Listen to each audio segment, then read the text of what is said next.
Welcome to the Career Conversations with Vikki podcast. I'm your host, Vikki Mueller-Espinosa. I'm a career strategist and meet fascinating and accomplished people who have amazing career stories. In this podcast, I'll introduce you to friends, coworkers, and acquaintances so you can hear their career tips, tricks, and strategies. I'm excited to introduce you to them and their stories. I hope you'll be inspired and excited to apply what you learn to your own career. Welcome to the podcast. I want to talk to you about resilience today, and I've brought in a friend of mine. Her name is Claudia Weber.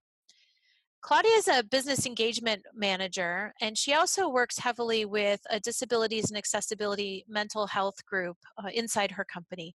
She's responsible for improving the accessibility for the employees in her organization.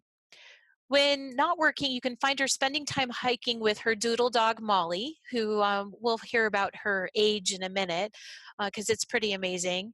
And she enjoys the Oregon coast, so she spends a lot of time out there hiking and walking.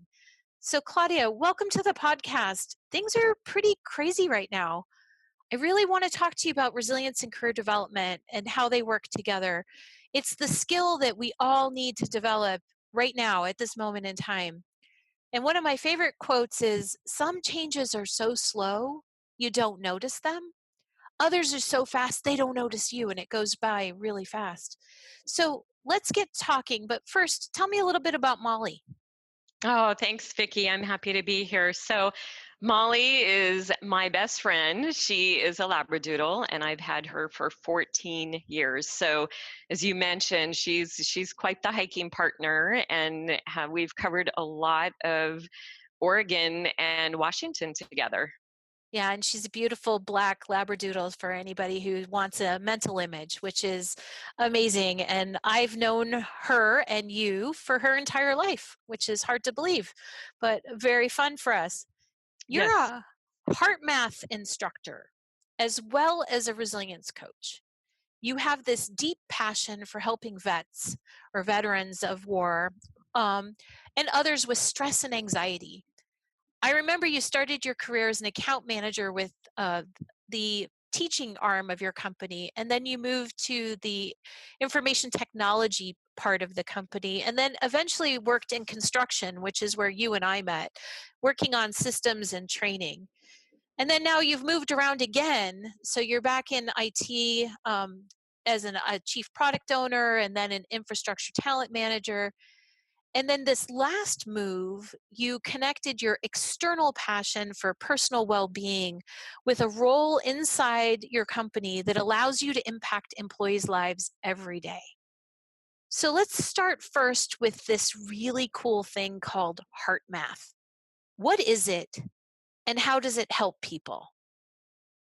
Thanks for the introduction, Vikki. So, HeartMath is the resilience program that I brought in to the corporate world, and it started 6 years ago, focused on, as you mentioned, our veterans. We wanted to create an environment for our veterans where they could be successful and help them to reduce stress, reduce anxiety, work with PTSD symptoms, and really help them to be successful, which is often in the corporate world can be a high stress environment itself. So HeartMath was selected because it's a program that's been around for over 25 years. They are science based. They focus on the physiological stress response, how we react and respond under stress.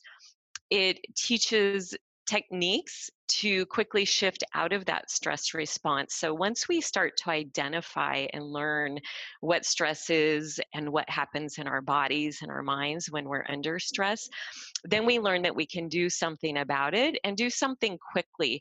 What I love about HeartMath is it also includes technology that shows the individual where they are in the moment, how quickly they can shift. And that really creates an aha moment where people start to have fun with it and they start to see and learn what are those triggers for them, those thoughts, those feelings, those activities that are creating that shift into stress, and then those techniques that they can use to shift out.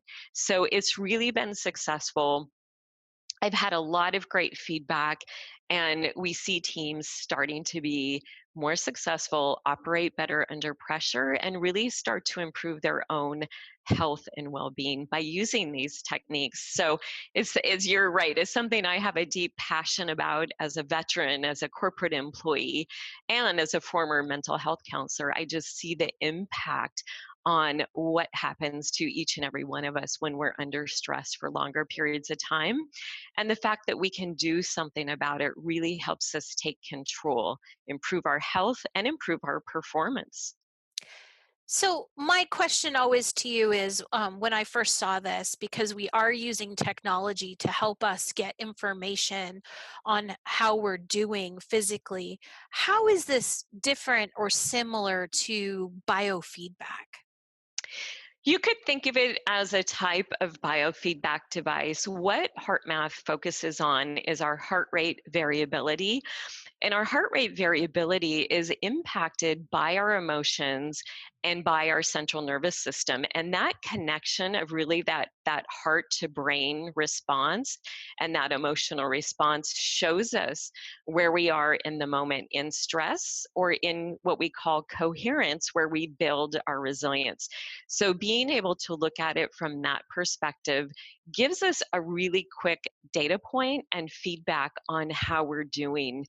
And I know there's a lot of gadgets out there that'll say it's time to breathe or it's time to get up and move. And those are all wonderful.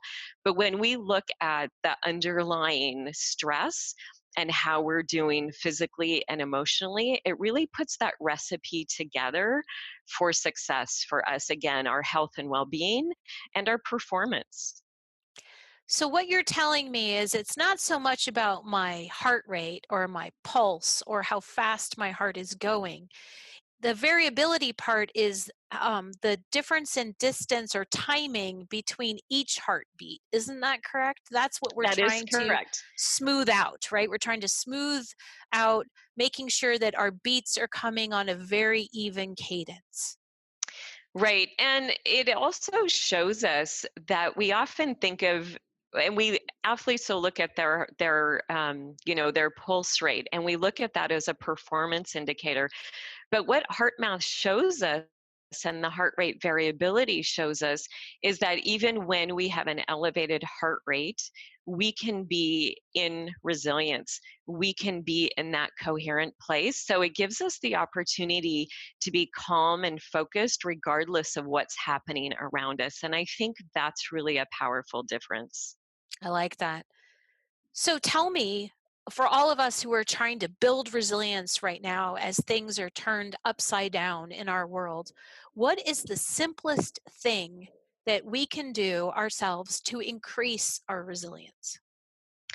I think what's important is make it something that you do every day. Make it a focus. And whatever that is that works for you. With HeartMath, we use breathing exercises, we use the technology, but honestly, whatever it is that you can stick with, go for a walk, work out, do something positive for yourself, do yoga, do mindfulness, do meditation, whatever it is for you. There are many great things that help us build our resilience, but I think oftentimes it's the challenge of making time to do that each and every day. Resilience is like a muscle. The more you focus on it and the more you do those little activities, the more you build your resilience, the less reactive you become. And especially at times like this, we can see the boost in our immune system. And it's so important to focus on reducing our stress and managing that stress on a daily basis. So, what would you say the biggest challenge is to us increasing our resilience? I would say the same thing, Vicki. Honestly, the biggest challenge is making time. And if you're like me, I will put all those wonderful things on my calendar. I want to go to the gym. I want to go for a walk. I want to do a workout. And oftentimes, work gets busy, life speeds up, and those are things I easily let go of. So what the challenge is making time and really starting to recognize how important it is to build our resilience, to manage our stress. And if we do that on a daily basis, we can start to reduce the likelihood of those stress related illnesses. We can start to become calmer under pressure. We think more clearly, we problem solve better. So we spend less time trying to make those challenging decisions or trying to make those creative decisions. So when we start to see all of those impacts and make it really important as something we do every day, we can start to get those benefits rather quickly. Wow. It's so true, though. I'm entering my fourth week of confinement right in my home. I noticed that the first week I spent just trying to clean up and cancel things and postpone things and really deal with what was coming so that those things could come off the calendar. I think the second week I spent just dealing with grief, right? Depression, bargaining, denial, all sorts of things that this was what had to happen and what was going on. I think the third week I started digging in and getting really busy, getting back to work, finding the things that I could do. And this week, I have decided that I need to get back to making sure I'm a priority, that I'm not working nonstop because it's so easy. My commute is very short, right? It's a couple feet from here to there. This week is the week that I am really trying to make sure I'm taking care of myself. So that's what we're doing right now. I want to back up and I want you to talk to me about how has resilience helped you in your career? You have made so many changes over your career. So many different things have caught your attention. You've done amazing work in different areas. What is it that is in you and that we can learn from to become more resilient in our careers? That's a great question. And first of all, I want to say I love that you're focusing on your health and really honoring your emotions in the process you're going through. Of this is an unprecedented time. We have a lot of unknowns and we go through a lot of those different stages of feelings. And just recognizing that and honoring that is really a big step and so important. In my career, I have gone through a lot of changes. There's always a lot of ups and downs. There's always a lot of challenges, some challenging projects. And one comes to mind for me. There was a time I was working on a software project for a very large implementation. And it's kind of like, the frog that gets slowly boiled in water. I wasn't noticing the amount of hours I was working. I wasn't noticing or paying too much attention to the fact that I wasn't really sleeping well. I wasn't eating well. And throughout the course of that project, I knew my blood pressure was going up. I could feel it, which made it even more challenging to sleep well. By the end of the project, I had lost 20 pounds. My blood pressure, when I finally went to the doctor, was 199 over 100, which scared me. And I had to start taking high blood pressure medicine. I was in my early 40s at the time. So it was a wake up call that I realized if I did not start managing my stress and taking better care of myself, it was going to start impacting, or it already was impacting my physical health, and I was not doing a great job. So I knew about HeartMath. I had used it briefly in the past, and I reached out to a psychologist who uses HeartMath and teaches stress management, and I knew I needed some support at the time. So I started using it, and I really made a focus on reducing my stress. And within 3 to 4 months, I was able to get off that blood pressure medicine, and I was able to start tipping those scales back to a healthy state that I really wanted to be in. That was happened for me about a year or so before I was asked to create a resilience program for veterans in the corporate world. So I knew that it was something that worked for me and had worked for many others, and that we could do something to really change this stress response and build resilience. Awesome. So my favorite free thing to do is to walk my little dog Dakota that we rescued a couple of years ago. That helps me get out in outside. I'm really enjoying spring right now. I'm trying to revel in the fact that even though things are crazy, the flowers are blooming, the trees are starting to show leaves, that things are changing. That's how I do it. And I always carry a little pad of paper and a pen with me in case things start to come up so I can eliminate them from my active brain and get back into the moment. What do you do? How do you deal with the stress or the craziness of right now? That's a great question. I also love to walk and hike, as I mentioned earlier. And getting out in nature for me has always been an activity that really slows me down. I think it slows down my thought process. It makes me be more present. I really shift into gratitude. I start appreciating everything around me that's so beautiful, especially here in Oregon. We have just so many things to explore and amazing experiences out in nature. So that's definitely one for me.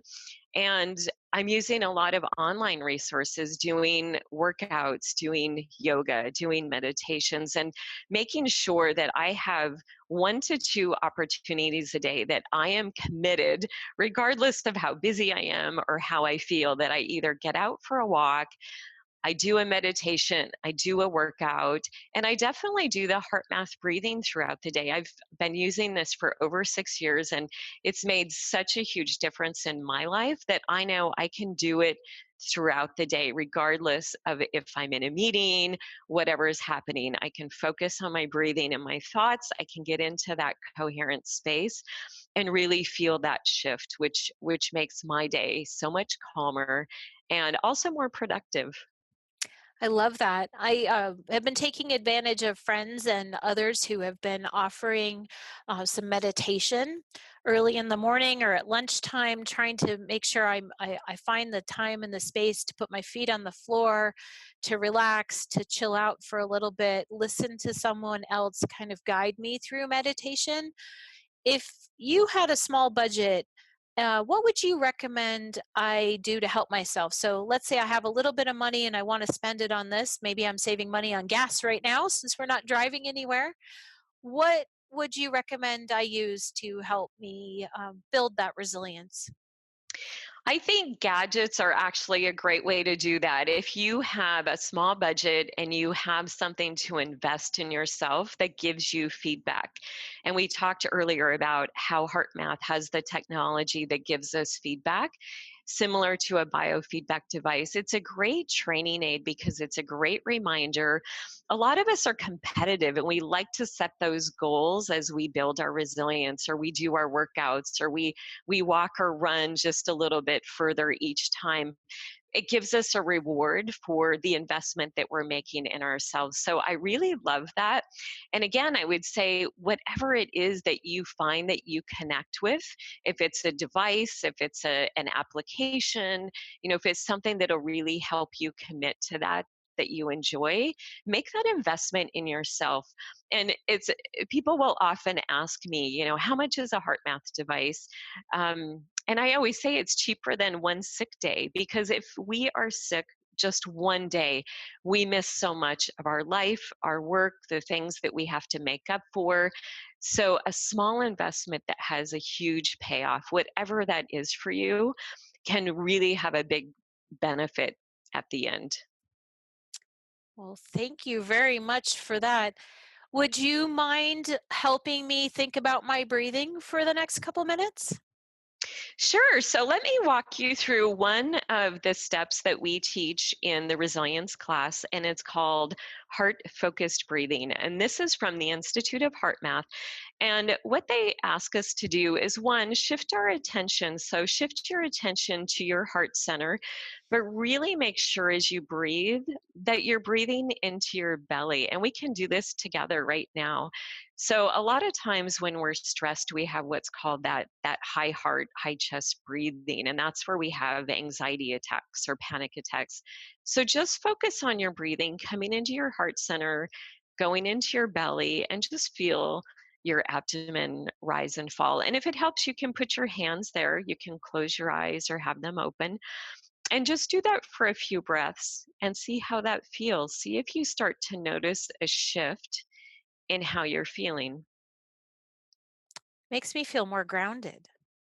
It does. We get an immediate response. Our nervous system can't be in a state of stress and a state of coherence or resilience at the same time. So we do notice that shift as soon as we make it. Our system starts to calm down, it starts to reset, our immune system starts to come back online, our breathing changes, our heart rate changes. A lot of times we'll notice that muscle tension starts to release rather quickly, and we sort of have that internal exhale, this like an moment, and it starts to feel good. So even taking some time throughout the day just to slow down our breathing, focus on our breathing, can really help to do that reset. The more we do that, the more we build our resilience. I like it. In fact, I think I feel the tension leaving my neck and my shoulders, which is where I tend to hold it. As a worker on a computer, that kind of thing, it's always trying to get my traps out of my ears, right? Get your shoulders down out of your ears. Absolutely. All right, that was super helpful. I hope everybody else has a chance to spend some time breathing today. Hopefully get out into nature alone with 6 feet of distance from you and others, or with your small dog and or large dog, as the case may be, whatever makes you happy. So thank you so much, Claudia, for spending time with me today, for talking to us about resilience, to talking about your career journey and how resilience has helped you over time. I look forward to seeing you once again in person someday soon. Sounds great. Thank you so much and take care.